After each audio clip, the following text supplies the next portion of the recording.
good day. The running thing was funny because we had you on last week.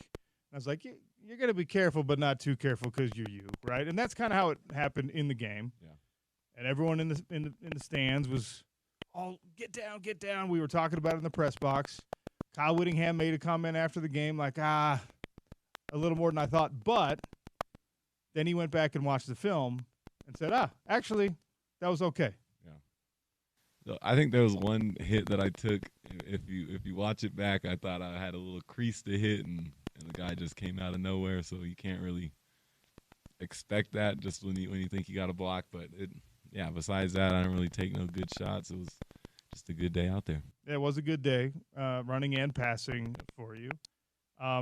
You did get hit like on the first play of the game. Oh yeah. I never feel like getting hit as a quarterback is a good thing, but after all the time away and whatever uncertainty that still lingered based on that, you take a hit, dust yourself off, you get right back up. Was that an important moment in any way? Definitely always kind of feels good to get that first hit out of the way. It kind of gets you fired up and just makes you want to go that much harder. So just going through that, the first play, not something I expected. I thought I was going to have a nice good throw up the middle to Dorian, but it is what it is, and I think we did a good job answering and just responding after that, and just ended up being a good situation that happened on the first play. I always felt in competition, and again, never was a great football player like you, but in fights, obviously you want to win, and there's like that joy, that elation, that excitement about winning, but a big ingredient there is also relief.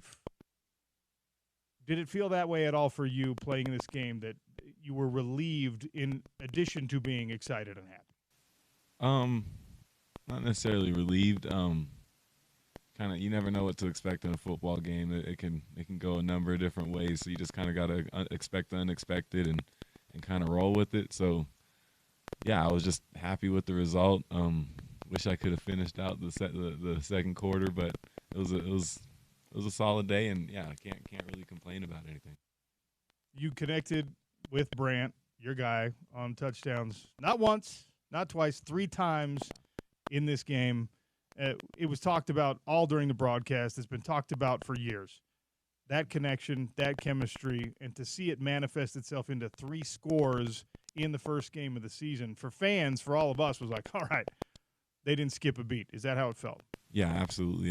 We've been working with each other since 2019 and just trying to really get better and make sure all the timing is. I think we have some of the best rapport with each other on the team for sure, just playing for so many years together. And yeah, when you have a guy like that just have so much chemistry with, it just is really easy to get him the ball. And he's a bad man with that football in his hand, so you just got to kind of get him the ball, and he'll usually handle the rest.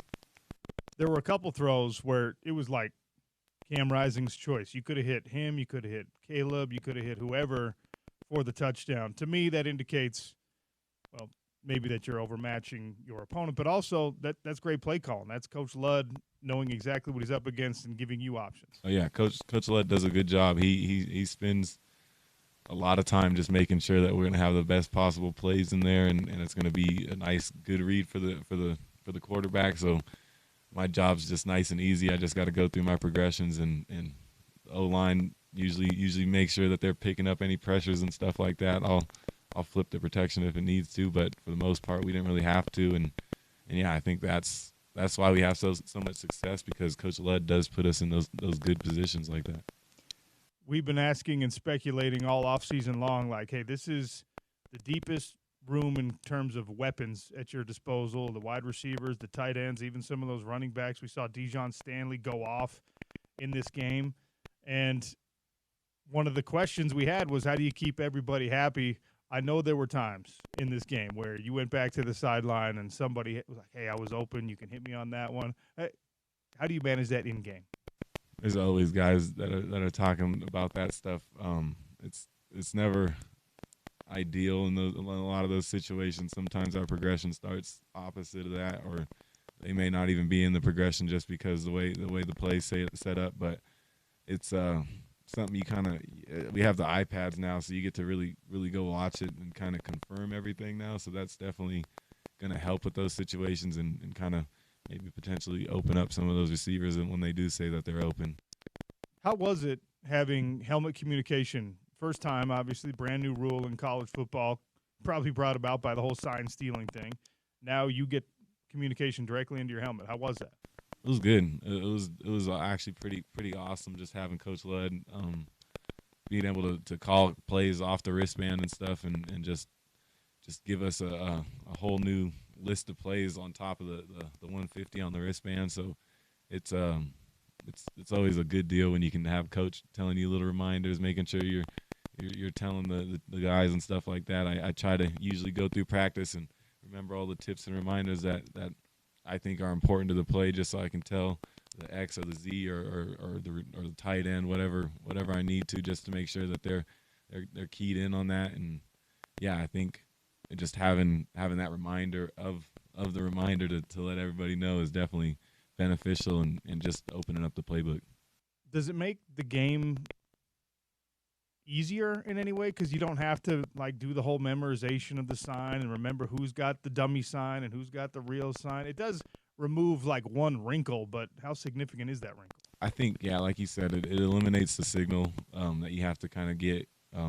Usually you're seeing the live caller just signal something for the wristband or even signal a play, so it just makes it that much easier, kind of eliminates the middleman and just having that open communication, and we got some signals to make sure that Coach Led is, if my headset isn't working or anything, that we can go back to that. But yeah, it's definitely good not having the middleman there. Did you ever get it wrong? Did you ever like misread a signal or ever? Yeah, I have actually. Yeah. Yeah. What happens when that occurs? I'm sure it's rare. In that situation, we actually called a timeout, and then we actually decided to run the play, and it was a touchdown right after. Wait, run the right play or the wrong play? It was I guess the wrong play, but I assumed it was the right play. Yeah. That's awesome. Yep. Cam Rising, starting quarterback for your Utah Utes, here for the Rising Report on the Sean O'Connell Show.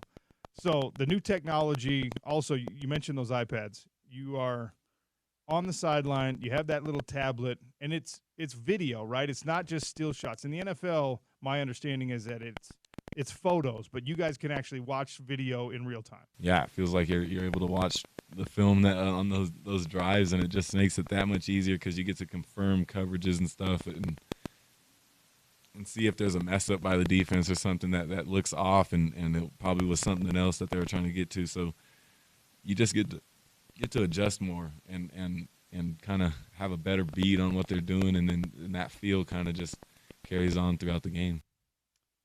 A Thursday night game was great for all of us. We get a couple days early, the start to the Utah season. You guys get a couple extra day rest.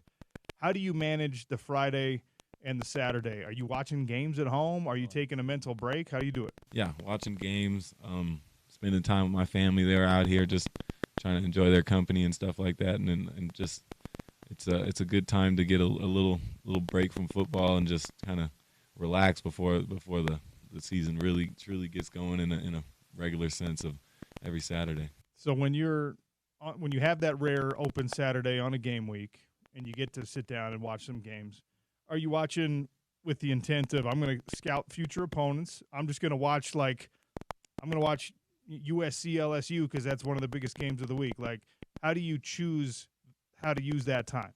I'll hang out with some of my friends and stuff like that, or spend time with my girlfriend. Usually take it easy, but yeah, usually I like to watch those big games just to see anybody I know, see them going out there and balling and stuff like that. It just makes it that much more enjoyable watching football when you got something invested in it like that. And yeah, I love football. It's fun to watch. It's fun when you kind of get to take a step back of having to read the defense and overanalyze some things, but you get to just really focus on football and what really made you fall in love with it, and just seeing some big-time plays by some players. Back to the game against Southern Utah, then we'll flip things forward and talk a little bit about Baylor, who's the matchup coming this week. We knew Brandt was star talent, capable, right? Dejon Stanley is someone we had hopes for. And we talked with Kyle Whittingham and others throughout camp, and they said, yeah, there's going to be a package. He's not necessarily an every down back type of guy. If there was a breakout star in this game, he's the guy. What was your communication like with him during game, after, and his performance, which obviously was very important to the success? Every time I talk to Duty, I say, go get the ball. He's when that ball's in the air, he's one of the fastest guys I've thrown the ball to. And yeah, when you just put it out there, he usually can run by the next guy and just find a way to get a big gain. And a lot of those throws that I had to him were actually pretty easy. There was a good disruption by the Y and the Z, and anytime you have that, it's just going to be easy, especially when you got a speed demon like that can just go out there and has a different gear than everyone. Are the wide open throws harder to hit than when you got to fit the ball into a window? Is it like that situation where it's too easy? Because on the receiving end, you'll see guys who have an easier time catching the contested ball, but then they're running by themselves and they take the eye off the ball too fast, whatever. As the quarterback, is one harder than the other? I used to think that it was hard, but then I kind of just got in the process and mindset of it's just like routes on air in those standpoints. You just got to give him a catchable ball and let him advance the ball, and when you do that, it's pretty easy, and it just kind of takes a lot of the stress off of those throws. Cam Rising for a few more minutes here on the Sean O'Connell Show. Big win over Southern Utah. Defense pitches a shutout. That's great for you on the offensive side of the ball, but obviously, even when the 2s and the 3s are going in, the fact that everyone pulls on the same rope, stays focused, and puts that goose egg up. But what was the conversation like after the game in that regard? It was great. I mean, anytime you can pitch a shutout on defense, it's going to be a good day at the office, and I think the whole defense just did a good job staying engaged. It's hard when you go out at halftime or in the third quarter to stay locked in, but I think they were engaged and making sure that those young guys were out there doing the right things, and that's the reason we ended up having that goose egg right there. So, yeah, I'd shout out to them. Let's keep that ball rolling. If there was a sincere negative out of this game, it's Kenan Johnson going down on the non-contact, out for the season. Incredibly unfortunate. And look, you've been in the situation where you got to miss significant time. What'd you say to Kenan? I told him I love him. That I'll be here for him, whatever he needs and everything like that. It's not an ideal situation, especially going into your last year, but I do have a lot of confidence in him. I think he's a guy that approaches the game the right way, and I know he'll be back and healthy when his time comes. So, yeah, just don't get too lost in the big picture and just focus on the here and now. That was kind of my advice. The cornerback room, Morgan Scally says, we'll be fine. Cam Calhoun comes back. Are you confident that you have the depth at that position? No, won't be a significant drop-off. Yeah, I think having Cam come back will definitely help us out. But I do think KJ was definitely a great player, and we're definitely going to miss him a lot. But, yeah, I do think we have some other guys that can come in and play and do it at a high level. We just got to make sure that they're locked in and doing everything they possibly can so that there is no drop-off. Okay, last thing on Southern Utah before we move to Baylor. Even in a win like that, coaches say it, players say it, there's things you can work on, even when it's 49-0. What are those things? What are the maybe top 3 things that you're like, okay, that we got to clean up? We had a little snafu with some of our plays and ended up jumping off sides and times that in situations that we shouldn't have, and we just got to make sure that those don't happen. Those procedural things, they're just never easy and kind of just put you behind the 8 ball, and that's why we got to make sure we're just locked in this week and keeping it tighter, because this is a good opponent, and when we get in those bad situations, it just makes it that much harder. I think just cleaning up protections a little bit, nothing too crazy, just making sure we're locked in and sliding the right way and doing everything like that. And then on top of that, just third thing for me, I think I just can be cleaner. Just throwing the ball in some better spots for some guys and just making it easy for them. Did you grade out where you wanted to grade out? In the building, yes, not outside the building. I thought I was a little lower than I thought I was going to be. Okay. Yeah. Interesting. Yeah. What do you mean outside the building, a little lower? Like PFF and stuff. Oh, really? Yeah. You pay attention to that closely? No, I just saw it. Sometimes you're scrolling through Twitter. Yeah. You end up just seeing it. Yeah. PFF's interesting. I mean, look, it's a value add, especially for us in the broadcasting world. It's another talking point, things like that. I've sat down with PFF guys. I mean, this is years ago now, and it's like, how do you know you're getting these grades right? You don't know every assignment on every play. And look, they do hard work. They make sure that they've got football guys going through and studying the film and all that stuff. But it's an interesting measurement because they're acting like they're the coaches, and obviously they don't have that knowledge, the inside knowledge that the coaches do. Yeah, it's definitely a weird thing. I know we've had situations where guys have scored like over a 90 in our room and in our facility and stuff like that, and ended up having lower scores. And it's not an ideal situation, but you just got to kind of tune it out and just really worry about what's going on in house. Do you know what your overall rating is on the new NCAA football game? I think it's at 89. That's respectable. Did that bother you that it's not in the 90s? Not really. Okay. Did you play that game? Do you play any of those games? I've played it not a while, right before fall camp and stuff, but yeah, kind of have put it down since then. All right, yeah, I guess that makes sense. All right, moving on to Baylor. It is a non-conference game against a conference opponent because of the quirks of realignment and scheduling and things like that, but a significant uptick in the level of competition than what you saw against Southern Utah. On film, where is Baylor most dangerous?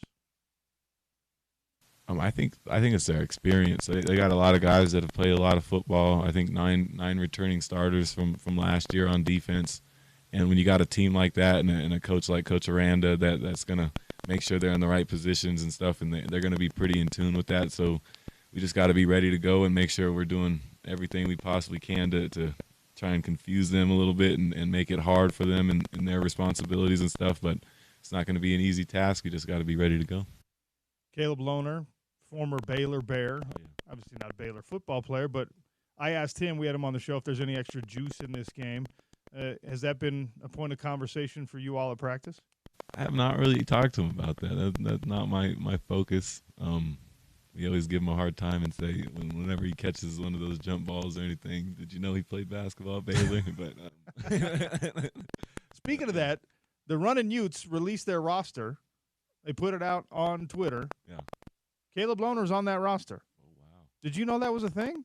I did not know. I mean, I knew there was definitely talks about it, but I mean, hey, if they want a guy from football to come out there, if Caleb doesn't do it, I'll go out there. Can you hoop? Are you decent? I can play. Yeah. Yeah. What position would be your best? Point guard for sure. Yeah. Facilitator. All right. I guess that makes sense for a quarterback.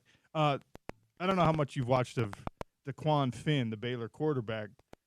He's been in school for 6 years. Yeah. Very experienced, very productive at Toledo. I know you're not going against him. You're beating the defense. He's trying to beat your defense. But, quarterbacks duel it out a little bit. What do you think of him? I think he's a phenomenal person. I got to spend some time with him at the Manning Passing Academy and got a tremendous amount of respect for him.